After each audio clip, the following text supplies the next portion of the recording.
नमस्कार दोस्तों। कहते हैं कि समय सबसे बड़ा खिलाड़ी है।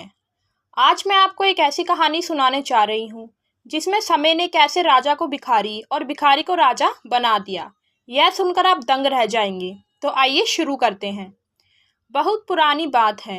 एक राज्य में वीरेंद्र सिंह नाम का राजा राज करता था। उसकी ताकत इतनी थी कि चारों ओर उसका नाम गूंजता था। सोने चांदी के महल, हाथियों की फौज, नौकर चाकर सब कुछ था उसके पास। लेकिन राजा को घमंड हो गया था। वह अक्सर कहता, मेरा राज्य अमर है, मेरी शक्ति को कोई नहीं तोड़ सकता, समय भी मेरा कुछ नहीं बिगाड़ सकता। एक दिन दरबार में एक बूढ़ा साधु आया। उसने राजा को चेतावनी दी, महाराज मत भूलो, समय से बड़ा कोई नहीं।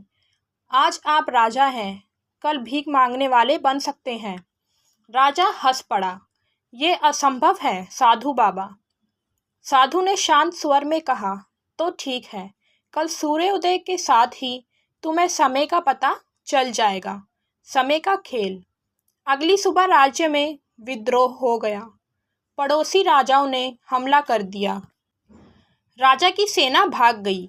मंत्री गद्दार बन गए। देखते देखते राजा का राज्य छिन गया। जिस राजा के हाथ में तलवार थी, अब उसके हाथ में भीख का कटोरा था। वह जंगल जंगल घूमने लगा।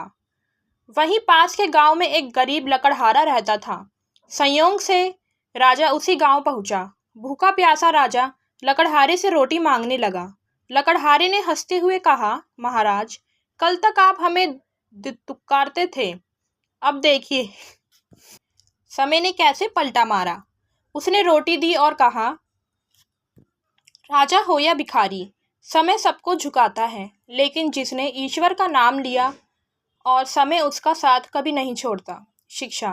राजा ने समझ लिया कि असली शक्ति न सिंहासन में है, न सोने चांदी में, बल्कि समय और ईश्वर की कृपा में है। उस दिन से उसने घमंड छोड़ दिया और जीवन भर ईश्वर भक्ति में लग गया।